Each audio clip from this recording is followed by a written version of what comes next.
that he may have links to the Israeli Secret Service, Mossad. Recall, the U.S. and Israeli airstrike on Iran on Saturday morning killed numerous Iranian officials, including Khamenei. The sole survivor was Esmail Qaani, commander of Iran's Islamic Revolutionary Guard Corps. Qaani, accused of spying in his own country, was reportedly detained for questioning. According to unofficial sources and reports circulating in the media and social networks, Qaani has survived several assassination attempts in recent months. According to the same sources, he was last seen in the presence of Iran's supreme leader, Ayatollah Ali Khamenei, just a day ago. However, it is alleged that he has since disappeared from the public scene again.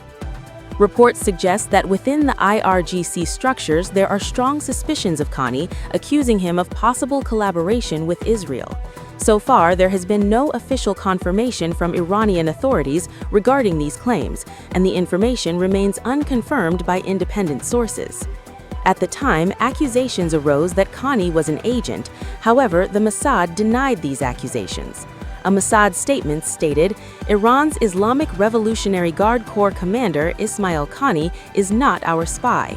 It denied months of speculation that the Iranian general had defected at the behest of Israeli intelligence. Esmail Qaani took over the leadership of the Quds Force in January 2020 following the killing of his predecessor, Qasem Soleimani, in a U.S. strike in Baghdad.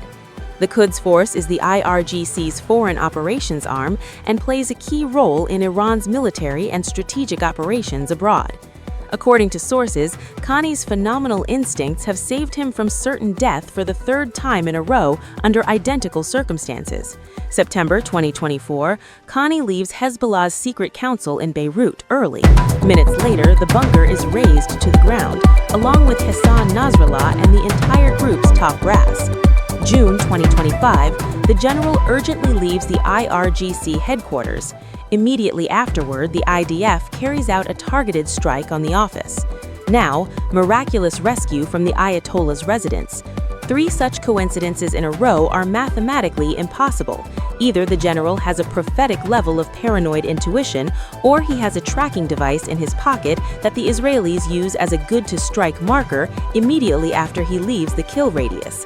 The IRGC is experiencing extreme paranoia right now, the source comments.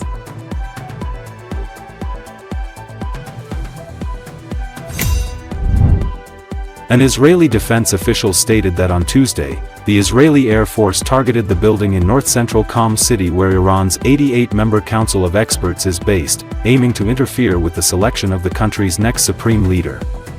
The Council of Experts holds the power to appoint a new supreme leader, with its clerics voting on a short list of candidates prepared by a smaller, confidential committee. However, it was unclear how many of those council members were present or killed in the strike. Iran's supreme leader, Ayatollah Ali Khamenei, was killed on February 28 in his compound in capital Tehran as part of the joint US-Israeli strikes on Iranian leadership. Khamenei's family members and several of his advisors were also killed in the attack. Dozens of top Iranian officials, such as commanders of the Islamic Revolutionary Guard Corps, senior advisors, and high-level security figures, were killed in campaign of strikes on Tehran and other strategic targets. The US and Israel launched joint strikes on Iran on Saturday morning in what President Donald Trump described as a large-scale operation to destroy the country's military capabilities and obliterate Tehran's nuclear program. Iran launched retaliatory attacks, firing drones and missiles at Israel and strikes aimed at US military installations in Bahrain, Kuwait, and Qatar. The attack on Iran came 2 days after the latest US-Iran talks over Iran's nuclear program. The war continued on the 4th day on Tuesday with the number of Iranians killed as a result of US and Israeli strikes reaching 787 according to the Iranian Red Crescent Society.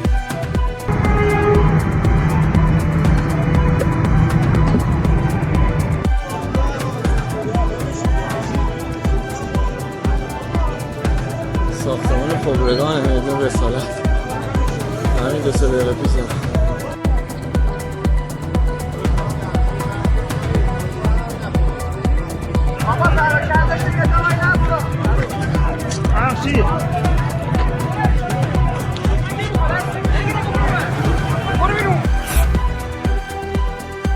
Iran hit the U.S. Embassy in Saudi Arabia's capital with a drone strike early Tuesday as it kept striking targets around the region, while the United States and Israel pounded Iran with airstrikes. President Donald Trump suggested it was just the start of a relentless campaign that could last over a month. The attack from 2 drones on the U.S. Embassy in Riyadh caused limited fire and minor damage, according to Saudi Arabia's defense ministry, which did not release further details. It follows an attack the day before on the U.S. Embassy in Kuwait. The Associated Press reporter John Gambrell explains the expansion of Iranian retaliation across the Gulf and the intensity of the Israeli and American attacks, the killing of Iranian Supreme Leader Ayatollah Ali Khamenei, and the lack of any apparent exit plan portend a possible prolonged conflict with far-reaching consequences. Many countries deemed safe havens in the Mideast have been hit by Iran in retaliation for the U.S. and Israeli strikes, with